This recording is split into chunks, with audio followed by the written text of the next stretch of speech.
नमस्कार साथियों, सभी का स्वागत, अभिनंदन, गुड आफ्टरनून। कैसे हैं आप सब लोग? आपका एग्जाम यूआरओ का जैसे जैसे पास आ रहा है और अन्य प्रतियोगी परीक्षाओं के लिए ज्योग्राफी डोज में 3 पार्ट अपने हो चुके थे। आज ज्योग्राफी डोज का चौथा पार्ट है। ज्योग्राफी डोज में हम उन तमाम क्षेत्रीय विकास परियोजनाओं की चर्चा करेंगे जैसा आप लोगों की डिमांड हुई थी। क्षेत्रीय विकास परियोजनाओं के प्रश्न अक्सर पूछे जाते हैं।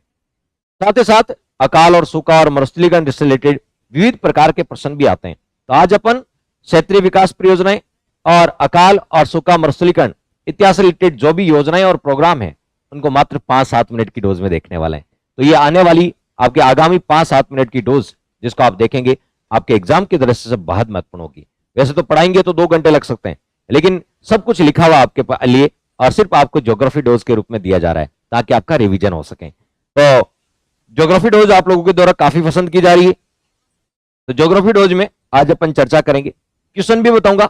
जैसे एक प्रश्न दे रखा है, कौन सा सम्मेलन मरुस्थलीकरण की रोकथाम के लिए कार्य करता है? यह प्रश्न पूछा गया है। कौन सा सम्मेलन है जो मरुस्थलीकरण की रोकथाम के लिए काम करता है?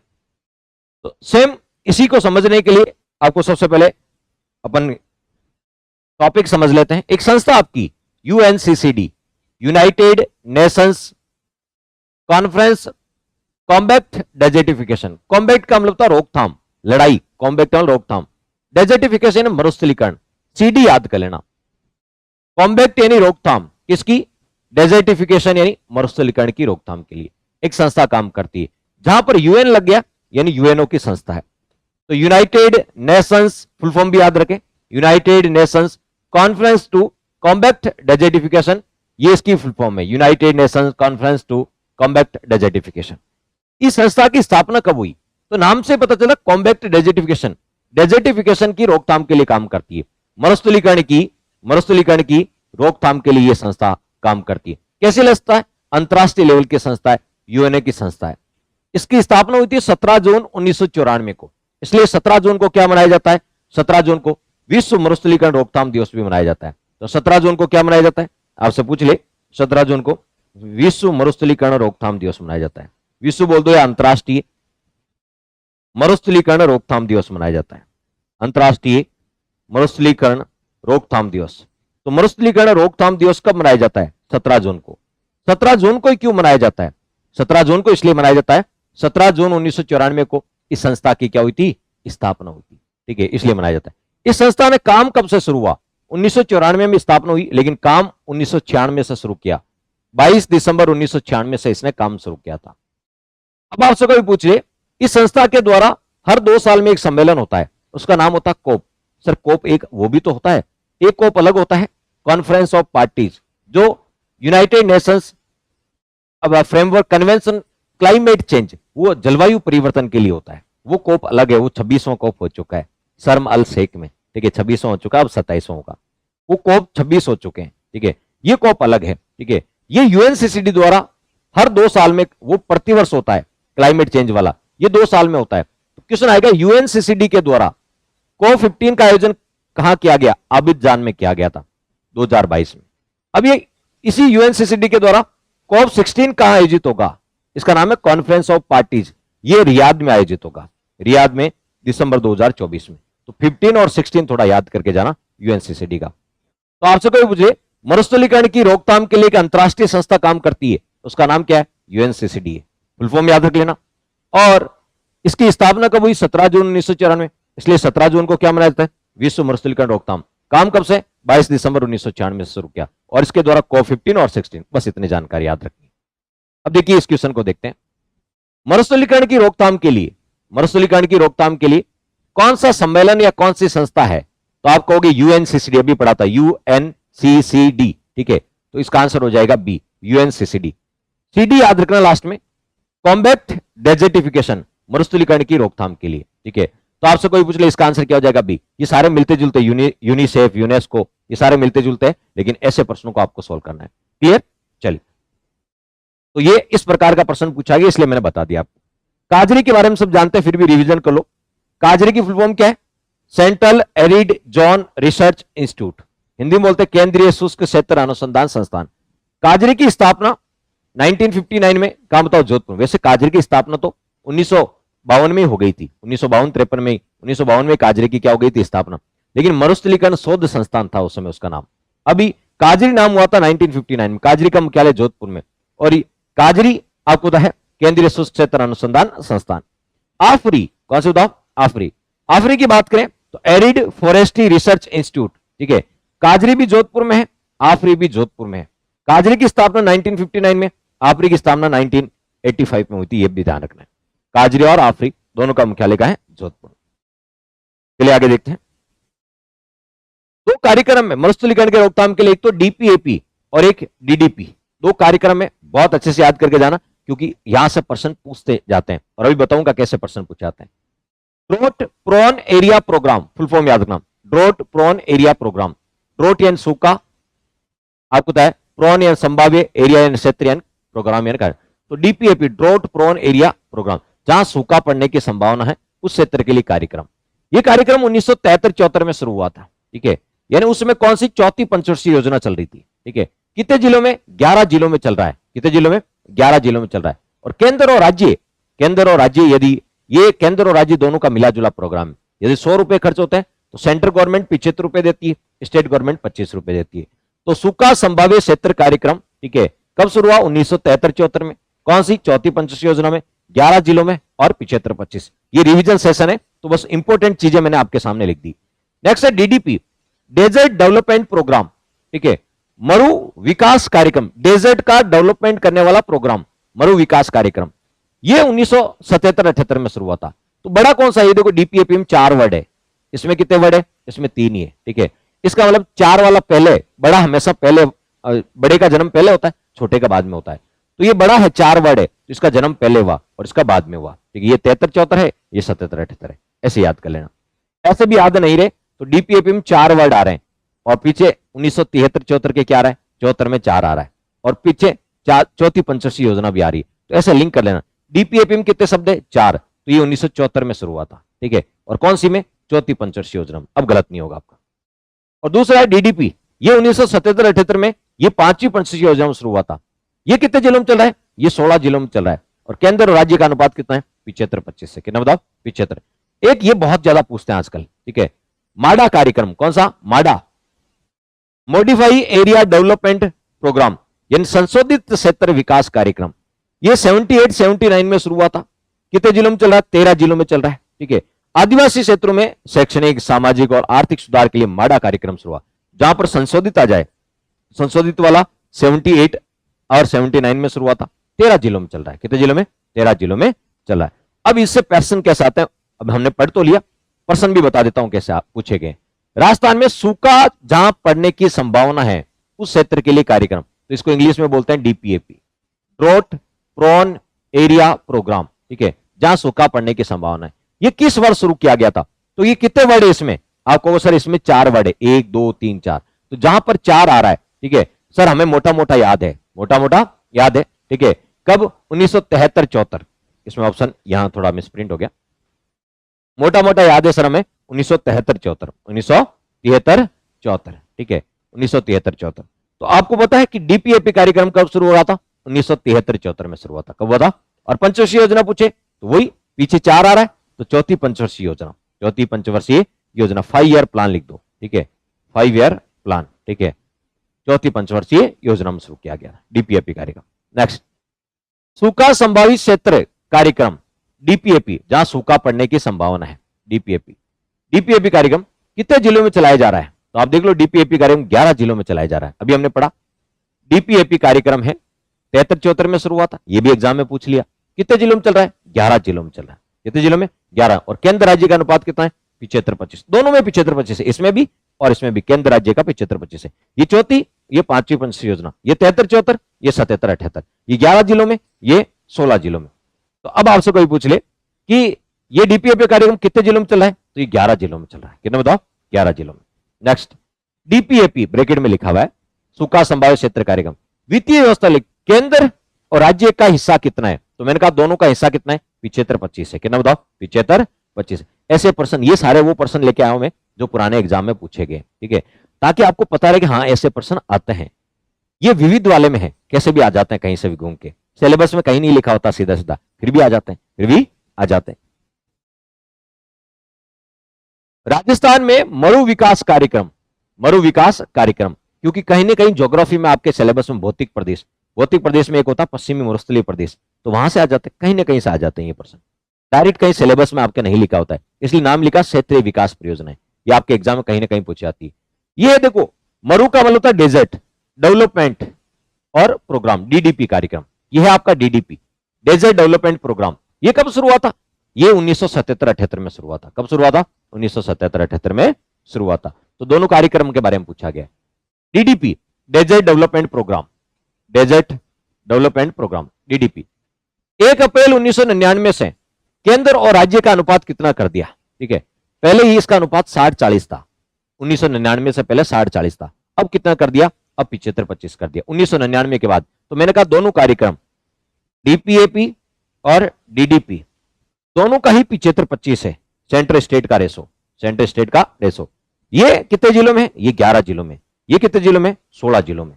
ये चौथी पंचवर्षीय योजना, ये 5वीं पंचवर्षीय योजना। ये 1973-74, ठीक है, और ये 77-78। बस ये मोटी मोटी बातें आपको पता होनी चाहिए, मोटी मोटी बातें आपको पता होनी चाहिए। नेक्स्ट देखते हैं सीडीपी कार्यक्रम। एक कार्यक्रम है सीडीपी, कॉम्बैक्ट डेजर्टिफिकेशन प्रोग्राम। ठीक है, कॉम्बैक्ट यानी रोकना, मरुस्थल के प्रसार को रोकना, उसके लिए प्रोग्राम चलाया गया। Combat desertification program, full form याद रखना। इसकी घोषणा तो 1999 में हुई थी, ठीक है, लेकिन यह शुरू 2001 में हुआ था। 1999 में घोषणा हुई थी, लेकिन शुरू 2001 में हुआ था। सेम वही, केंद्र और राज्य का अनुपात 75-25 है, और ये 10 जिलों में चल रहा है। कितने जिलों में? जो सीडीपी कार्यक्रम है, सीडीपी 10 जिलों में चल रहा है। भारत सरकार के ग्रामीण विकास मंत्रालय द्वारा चलाया जा रहा है। भारत सरकार के कौन से? ग्रामीण विकास मंत्रालय द्वारा चलाया जा रहा है। तो सीडीपी, वो सीडीपी पूछे, कॉम्बैक्ट डेजर्टिफिकेशन प्रोग्राम, मरुस्थल के प्रसार को रोकने वाला कार्यक्रम। 99 में घोषणा, 2001 में शुरू, केंद्र राज्य 75-25, 10 जिलों में चल रहा है। भारत सरकार के ग्रामीण विकास मंत्रालय द्वारा चलाया जा रहा है। एक है सीएडीपी कार्यक्रम।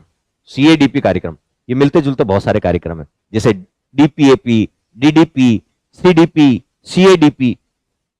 देखिए सीडीपी में हमने बीच में ए लगा दिया, CADP, command area development programme. Command area development programme, नाम से पता चल रहा है, कमांड क्षेत्र विकास कार्यक्रम। ये 74-75 में शुरू हुआ था, ठीक है, विश्व बैंक और भारत सरकार के सहयोग से हुआ था। वर्ल्ड बैंक और भारत सरकार के सहयोग से 10 जिलों में चल रहा है। कितने जिलों में? 10 जिलों में से। इसका उद्देश्य सिंचित क्षेत्र का विकास करना, सिंचाई वाले क्षेत्र का क्या करना? विकास करना। ठीक है, तो सीडीपी और सीएडीपी वो भी 10 जिलों में, ये भी 10 जिलों में। ठीक है, ये 1999 में घोषणा, 2001 में शुरू, ये 74-75 में शुरू हुआ था। ये विश्व बैंक और भारत सरकार के सहयोग से संचालित है। तो देखिए अब आ जाते हैं सीएडीपी। कौन सा है? C A D, command area development program. देखिए ये बहुत सारे एग्जाम में पूछा गया, इसलिए मैंने कहा कि जो एरिया क्षेत्रीय योजनाओं रिलेटेड प्रश्न पूछे जाते हैं विद्यार्थी को मिलते और नहीं है, ठीक है, अलग अलग जगह होते हैं। तो मैंने कहा एक ही जगह उपलब्ध करा दें इनको, मात्र ज्योग्राफी की डोज में, ठीक है, ताकि आपका एग्जाम से पहले आप रिवीजन कर जाओ। हो सकता है 1-2 प्रश्न यहां से आएगा, आप ढूंढोगे कौन सा सिलेबस से आया। ठीक है, तो command area development programme, command area development program प्रारंभ किया गया। ये टेक्निकल टीम ने नाम नहीं लिखा कौन से एग्जाम में आया है, बाकी आप देखोगे तो ये सारे एग्जाम में पूछे गए प्रश्न ही मैं लेके आ रहा हूं, ताकि आपको पैटर्न बता सकूं। मेरा एक मकसद है विद्यार्थियों की कैपेसिटी बिल्डिंग करना, खुद की कैपेसिटी बिल्डिंग करना। जब मैं उनको यह बताने लग जाऊंगा इस सोर्स से प्रश्न आता है, यहां से प्रश्न पूछते हैं, इस सोर्स से, तो उनकी तैयारी का जो है, ठीक है, तैयारी करने का जो नजरिया है ना, वो बदल जाएगा उनका। और हम चाहते हैं कि कैपेसिटी बिल्डिंग हो विद्यार्थी की। तो command area development program Bharat सरकार और वर्ल्ड बैंक के सहयोग से शुरू हुआ। आप देख लीजिए, command area development program Bharat सरकार और विश्व बैंक के सहयोग से शुरू हुआ। और कब शुरू हुआ? 74-75 में। ठीक है, सीएडीपी, तो भारत सरकार और विश्व बैंक के सहयोग से। नेक्स्ट सीडीपी, हर एक योजना का क्वेश्चन पूछा गया है। ठीक है, देख लो सीडीपी का भी आ गया। कॉम्बैक्ट डेजर्टिफिकेशन प्रोजेक्ट, मरुस्थलीकरण संघर्ष परियोजना या रोकथाम परियोजना किस वर्ष चालू किया गया? चालू किस वर्ष किया गया? तो देखो सीडीपी कार्यक्रम घोषणा कब हुई? 99 में। चालू कब किया गया? 2001 में। तो किस वर्ष चालू किया गया? 2001 में चालू किया गया। चालू पूछा तो 2001, ठीक है, घोषणा 1999 में हुई थी घोषणा, और शुरू कब हुआ था? 2001 में। तो शुरू पूछा है तो 2001 में। नेक्स्ट है, ये 3 क्वेश्चन हमेशा हर बार रिपीट होता है। मगरा विकास कार्यक्रम, ठीक है, मेवात विकास कार्यक्रम, डांग विकास कार्यक्रम। मगरा विकास कार्यक्रम ये अपना है मगरा। मगरा किसे बोलते हैं? देखो ये आपका अजमेर, अजमेर को दो जिलों में कौन से बांटते हैं, पहले याद करो। अजमेर और चित्तौड़ ये दो जिलों में, दो भागों में बटे हुए ये दो जिले। अजमेर को पाली और राजसमंद तोड़ते थे। अजमेर को यहां टाटगढ़ पड़ता था, पाली राजसमंद पहले, और चित्तौड़ को भीलवाड़ा तोड़ता था। बस इतना ही तो याद रखना है।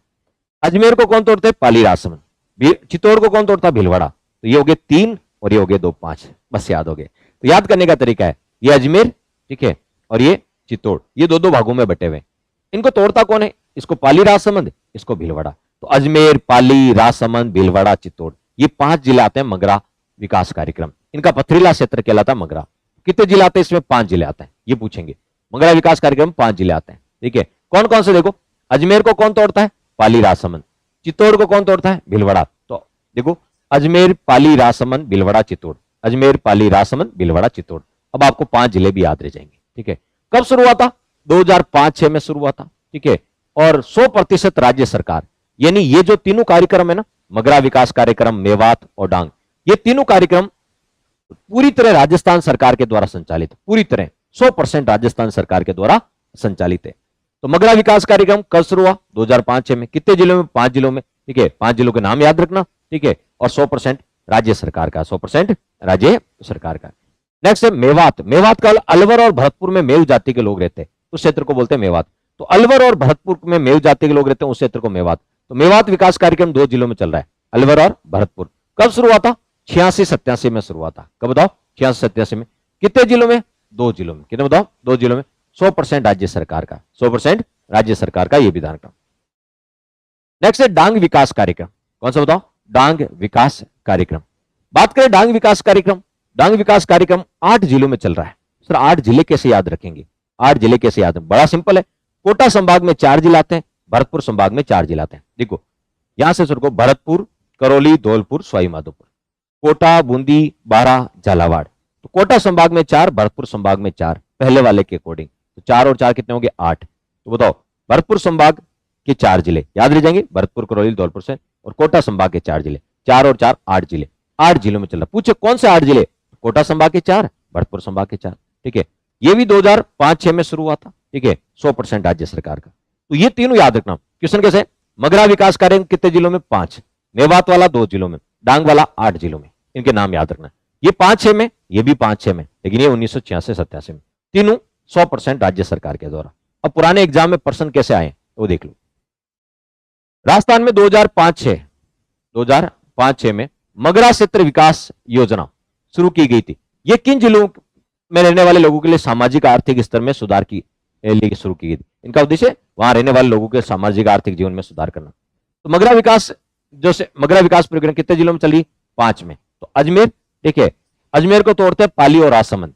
तो अजमेर तो है, ठीक है, अजमेर को तोड़ते हैं पाली और राजसमंद। और चित्तौड़ को कौन तोड़ता है, भीलवाड़ा तोड़ता है। इसका आंसर हो जाएगा बी, ठीक है, क्यों इसमें कोटा नहीं आएगा, ठीक है, इधर उदयपुर है ही नहीं, ठीक है। तो ऑटोमेटिक आप पहचान जाओगे, अजमेर को तोड़ता है पाली राजसमंद, चित्तौड़ को तोड़ता है भीलवाड़ा।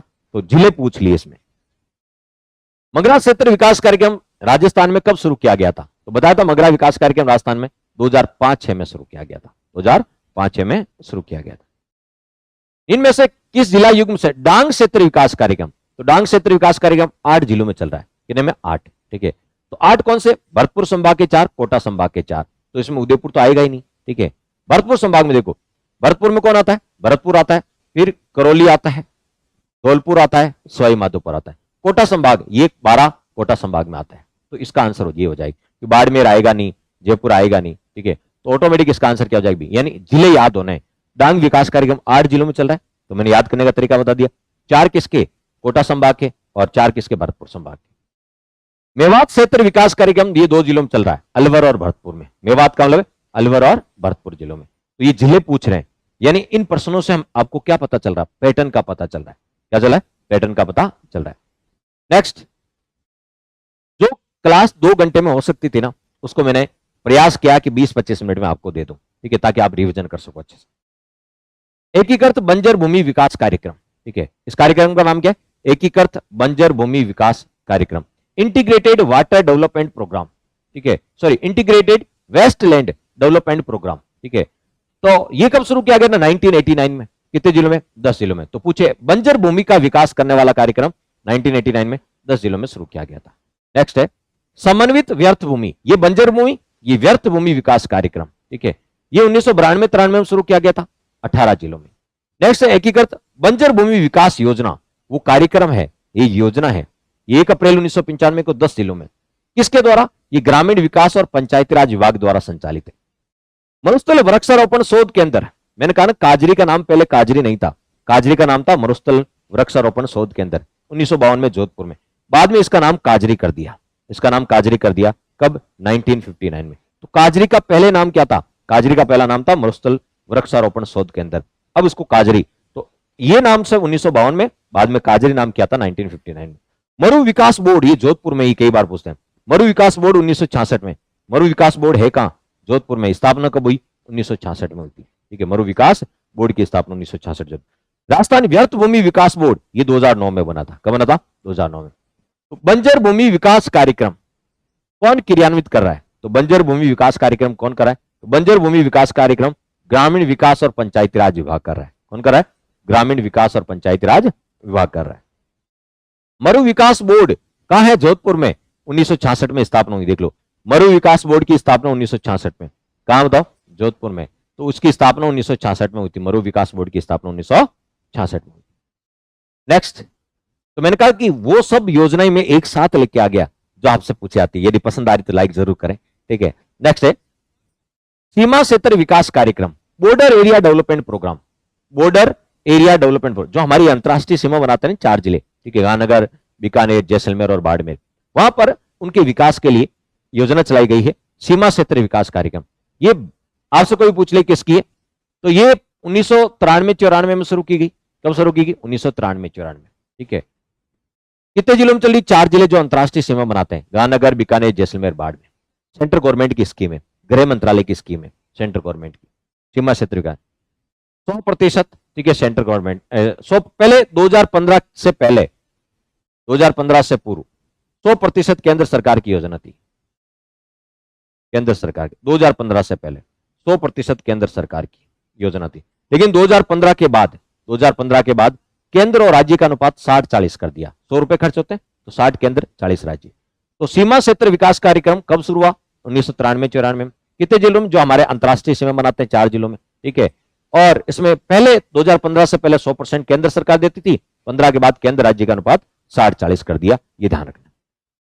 शहरी विकास कार्यक्रम, जो शहरी क्षेत्र में विकास करने के लिए, बताओ शहरी विकास कार्यक्रम, शहरी जनजाति 12 में रहती है, शाहबाद और किशनगंज, ठीक है, तो 12 में शुरू किया गया था 1977-78 में, याद रखना 77-78 में, ठीक है, शहरी विकास कार्यक्रम की शुरुआत हुई। जनजाति क्षेत्र विकास कार्यक्रम, जनजाति क्षेत्र विकास जिसको बोलते हैं टाड, ठीक है, ये 1992-93 में शुरू हुआ था और ये 8 जिलों में चल रहा है, ठीक है, ये भी ध्यान रखना। रूख भाइला क्या है? रूख भाइला बोलते हैं वृक्ष मित्र को, वृक्ष मित्र को बोलते हैं रूख भाइला, और ये रूख भाइला वृक्ष मित्र कार्यक्रम 1986 में डूंगरपुर से शुरू किया था, जिसे पूर्व प्रधानमंत्री राजीव गांधी जी ने शुरू किया था। अब देख लेते हैं सीमा क्षेत्र विकास कार्यक्रम, सीमा क्षेत्र विकास कार्यक्रम का संबंध किस जिले से? तो सीमा क्षेत्र विकास कार्यक्रम 4 जिलों में चल रहा है जो हमारे अंतरराष्ट्रीय सीमा बनाते हैं। कौन से? गांधीनगर, बीकानेर, जैसलमेर, बाड़मेर, ये हमारा अंतरराष्ट्रीय सीमा बनाते हैं। कब शुरू किया गया वो भी आपसे पूछ सकते हैं। राजस्थान में प्राकृतिक आपदाएं, राजस्थान में प्राकृतिक आपदाएं कौन कौन सी प्राकृतिक आपदाएं होती है? भूकंप, बाढ़, सूखा और आग, ये राजस्थान में प्राकृतिक आपदाएं हैं। प्राकृतिक आपदाएं, भूकंप सबसे ज्यादा राजस्थान में कहां थे? अलवर, भरतपुर और झुंझुनू में सबसे ज्यादा भूकंप यहाँ पे पूछ सकते हैं। राजस्थान में भूकंप की सबसे ज्यादा संभावना क्या है? तो अलवर, भरतपुर और झुंझुनू, अलवर, भरतपुर और झुंझुनू, यहाँ भूकंप की सबसे ज्यादा संभावना है। इसके अलावा और भी सिरोही, जालौर, बाड़मेर इधर भी आते हैं, लेकिन सबसे ज्यादा यहाँ संभावना है। बाढ़, सांबर झील में बाढ़ आई थी 1970-71 में, ठीक है, ये प्राकृतिक आपदाएं थे। जयपुर में 80-81 में आई थी और बाड़मेर में कवास में आई थी 2006 में। बाड़मेर 2006 में कवास नदी में जो बाढ़ आई थी, सॉरी कवास में बाड़मेर में बाढ़ आई थी, किस नदी के कारण आई थी? उसका कमेंट बॉक्स में नाम बताना है किस नदी के कारण आई थी। नेक्स्ट है सूखा, सूखा किसे बोलते हैं? भारतीय मौसम विभाग के अनुसार सूखा किसे बोलते हैं? यदि सामान्य सूखा जब औसत वर्षा से 25 सेंटीमीटर कम वर्षा होती है तो उसको बोलते हैं सामान्य सूखा। जब औसत वर्षा से 50 सेंटीमीटर से अधिक वर्षा कम होती है, ठीक है, औसत जो वर्षा है उससे भी 50 सेंटीमीटर से अधिक, ठीक है, वर्षा कम हो जाती है तो उसको बोलते हैं भाई औसत वर्षा जितनी होनी थी उससे भी 50% कम हो गई, 50% से ज्यादा कम हो गई, ठीक है। तो बताओ मान लीजिए औसत वर्षा हो रही थी, ठीक है, उससे भी 50% से ज्यादा कम वर्षा हो गई तो वो प्रचंड सूखा, प्रचंड सूखा। तो भारतीय मौसम विभाग के अनुसार सूखा सामान्य सूखा यदि 25% से कम वर्षा होती है सामान्य वर्षा की, प्रचंड सूखा 50% से ज्यादा कम हो जाती है तो प्रचंड सूखा कहलाता है।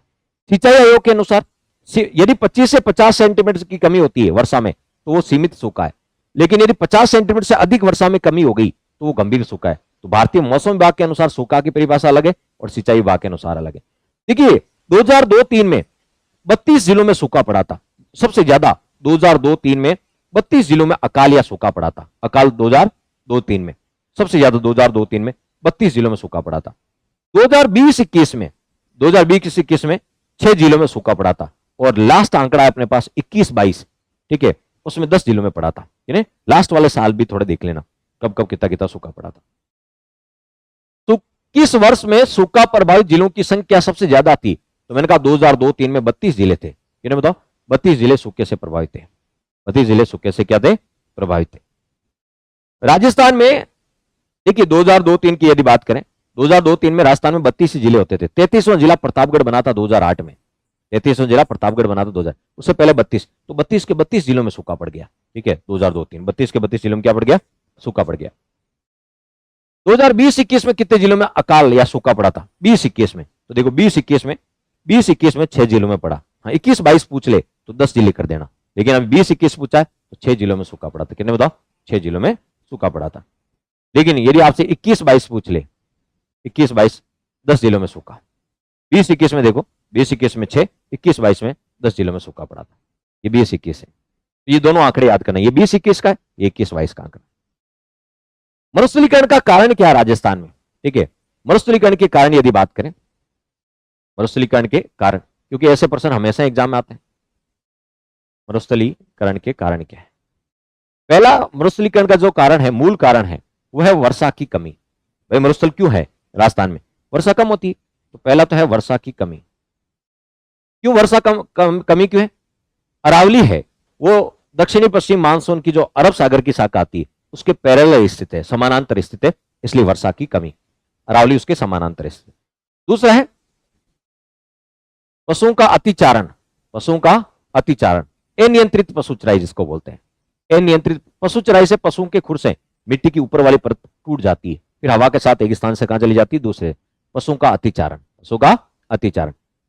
फिर यदि बात कहें वनों की कटाई, वनोन्मूलन, वनों की कटाई, वनों की कटाई, ये भी कहीं ना कहीं मरुस्थलीकरण का कारण है, वनों की कटाई। मानवीय कारक भी जिम्मेदार है, जैसे अपन कह सकते हैं मरुस्थलीकरण के कारण वनों की कटाई होगी। ठीक है, इसके अलावा जैव विविधता में कमी आना, जैव विविधता में कमी आने का जो मुख्य कारण है, ठीक है, वह है बायोटेक्नोलॉजी। बायोटेक्नोलॉजी, बायोटेक्नोलॉजी में हम क्या करते हैं? जो सर्वश्रेष्ठ होता है उसको चुनते हैं, बाकी की कोई हमें, ठीक है, तो इससे प्रभावित होते हैं। मानवीय कारक हो गए, ठीक है, मानवीय कारक हो गए, मानवीय कारक भी इसके लिए जिम्मेदार है, मानवीय कारक भी इसके लिए जिम्मेदार है। और यदि बात करें अपन, ठीक है, तो पश्चिमी राजस्थान में सर्वाधिक जो अपर्दन होता है वो वायु के कारण अपर्दन, वायु के कारण अपर्दन होता है। पश्चिमी राजस्थान में वायु के कारण क्या होता है? अपर्दन होता है। वायु के कारण मिट्टी एक स्थान से कहां जाती है? दूसरे स्थान पर चले। तो कौन सा मरुस्थलीकरण का कारण नहीं है? अतिचारण, पशु की अनियंत्रित चराई, ये मरुस्थलीकरण का कारण है।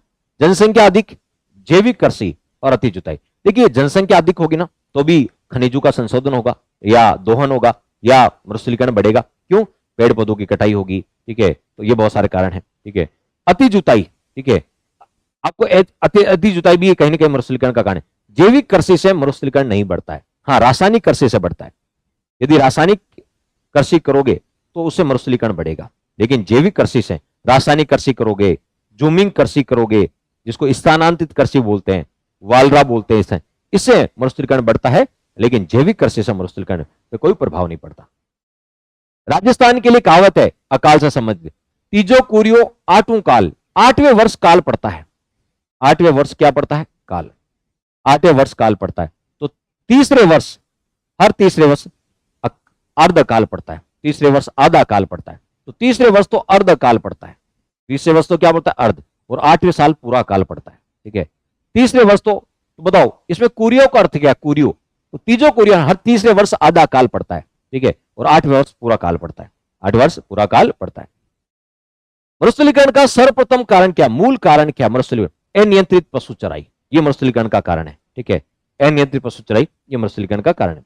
मरुस्थलीकरण का मूल कारण क्या, मूल ओरिजिनल कारण क्या है। ठीक है, ओरिजिनल कारण क्या है, भूमिगत जल की लवणता, उसे अनियंत्रित खनन, खनन से भी ज्यादा, वर्षा की न्यूनता। ठीक है, वर्षा कम होती है तभी तो मरुस्थलीकरण है। ठीक है, यदि वर्षा हो जाए तो मरुस्थलीकरण रहेगा ही नहीं।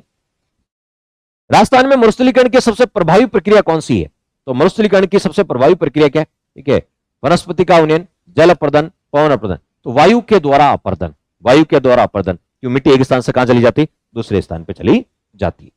इसका मतलब मरुस्थलीकरण के प्रश्न भी पूछते हैं। नेक्स्ट है जीवन धारा परियोजना, कौन से बताओ, जीवन धारा परियोजना, ये भी कुछ और इंपॉर्टेंट परियोजना है जो आपके काम की है, उसको भी ले लेते हैं। जीवन धारा परियोजना 1966-67 में शुरू हुई थी, सॉरी 96-97 में शुरू हुई थी, सेंटर में, केंद्र में 1996-97 में। राजस्थान में ये 2007 में शुरू हुई थी, राजस्थान में ये 2007 में शुरू हुई थी। 100% केंद्र सरकार द्वारा चलाई जा रही है, कब से, 1996-97 से, लेकिन राजस्थान में 2007 से। इसका उद्देश्य जीवन धारा, जीवन का मतलब है व्यक्ति का आजीविका, रोजगार, धारा का मतलब पानी मिलता रहे तो लोगों को रोजगार मिलता रहेगा। गरीबी रेखा से जो नीचे है, बीपीएल परिवार के लोग हैं, उनके जीवन यापन करने के लिए किसानों के कुओं का निर्माण, कुओं का निर्माण एवं लघु सिंचाई कार्य हेतु वित्तीय सहायता दी जाती है इसमें। तो ध्यान रखना, जो हमारे बीपीएल परिवार के किसान हैं, ठीक है, उनके कुओं के निर्माण के लिए, कुओं की खुदाई के लिए और लघु सिंचाई कार्यों के लिए उनको वित्तीय सहायता दी जाती है। जीवन धारा किसकी, पानी की धारा, ऐसे याद रह जाएगी, पानी की धारा रहेगी तो जीवन अच्छा चलेगा किसानों का। नेक्स्ट है मरु गोचर योजना, 2003-4 में शुरू हुई थी, राजस्थान के 10 जिलों में चल रही है। नीरांचल परियोजना, नीरांचल परियोजना 2016 से लेकर 2022 तक चली थी, 16 से लेकर 2022 तक। नीरांचल राष्ट्रीय वाटरशेड परियोजना थी। इसका उद्देश्य क्या था, जल संसाधनों का सुधार, और नाम है नीर, नीर का मतलब पानी होता है, नीरांजल। ठीक है, तो नीरांचल है, नीरांचल, ठीक है, जल संसाधनों का सुधार और संरक्षण। भारत सरकार ने विश्व बैंक के सहयोग से यह शुरू की थी नीरांचल परियोजना। भारत के 9 राज्यों में चल रही है, राजस्थान के 2 जिलों में चल रही, जोधपुर और उदयपुर, जोधपुर और उदयपुर में चल रही। नेक्स्ट यदि अपन बात करें,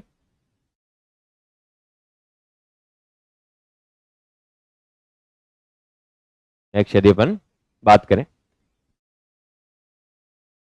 तो राजस्थान कृषि, ये मैंने आपको वहां दिया था, ठीक है, कमेंट बॉक्स के लिए प्रश्न दिया था, याद करो। ठीक है, अधिकांश साथियों का आंसर बिल्कुल सही आए थे कमेंट बॉक्स में। इसलिए अब क्या करें, अपन कमेंट बॉक्स के प्रश्न को नीचे पिन कर देंगे, कमेंट बॉक्स के प्रश्न को नीचे क्या कर देंगे, पिन कर देंगे। तो राजस्थान कृषि प्रतिस्पर्धा योजना, ये अप्रैल 2012 से शुरू हुई थी, 2020 तक चली थी। ये पूछा गया वर्ल्ड बैंक के सहयोग से चली थी, राजस्थान कृषि प्रतिस्पर्धा वर्ल्ड बैंक के सहयोग से चली थी। राजस्थान के कितने कृषि जलवायु प्रदेश 10 के 10 में चली थी। इसका मुख्य उद्देश्य सिंचित जल का कुशल उपयोग करना, अच्छा उपयोग करना। इसके 6 घटक है, सतही जल, संग्रहित जल, भूजल, कृषि, उद्यानिकी, पशुपालन, यानी जल से रिलेटेड है। सिंचाई के लिए जो जल मिलता है उसका कुशल उपयोग करना, कुशल उपयोग। और ये अंतिम आपके लिए कमेंट बॉक्स के लिए प्रश्न है, आप कमेंट बॉक्स में इसका आंसर बताना, फिर आपको पिन कर दिया जाएगा। इनके प्रश्नों को क्या कर देंगे अपन, पिन कर देंगे। ठीक है, तो पहला है राजीव गांधी जल संचय योजना कब शुरू हुई थी, किस वर्ष सर्वाधिक जिले सूखे से प्रभावित रहे, राजस्थान आपदा प्रबंधन अधिनियम कब लागू हुआ। इन 3 प्रश्नों का आंसर आपको कमेंट बॉक्स में ना, और ज्योग्राफी डोज कैसे लगी कमेंट्स जरूर बताएं। मैंने हमेशा कहता हूं आपको, आपके और मेरे बीच जो मीडिएटर का काम करते हैं वो है कमेंट्स। ठीक है, कमेंट्स हमें एक्स्ट्रा एक मोटिवेशन, एक एक्स्ट्रा लेवल का मोटिवेशन देते हैं, क्योंकि यदि आप अच्छे कमेंट्स करते हैं तो इसका मतलब आपको अच्छा समझ में आया और ये कंटेंट आपके लिए काफी हेल्पफुल है। ठीक है, तो यदि आप अच्छा कमेंट्स, अच्छा इसका रिव्यू देते हैं, ठीक है, तो आगामी एग्जाम से पहले पहले आपके 3-4 एग्जाम ज्योग्राफी की डोज और अवेलेबल करें। ये चौथी थी, 3-4 और ज्योग्राफी की डोज अवेलेबल करा देंगे, और ज्योग्राफी की डोज से आपकी ज्योग्राफी के जो इंपॉर्टेंट पार्ट है उनको कवर करने का प्रयास किया जा रहा है। धन्यवाद दोस्तों, थैंक्स फॉर वॉचिंग।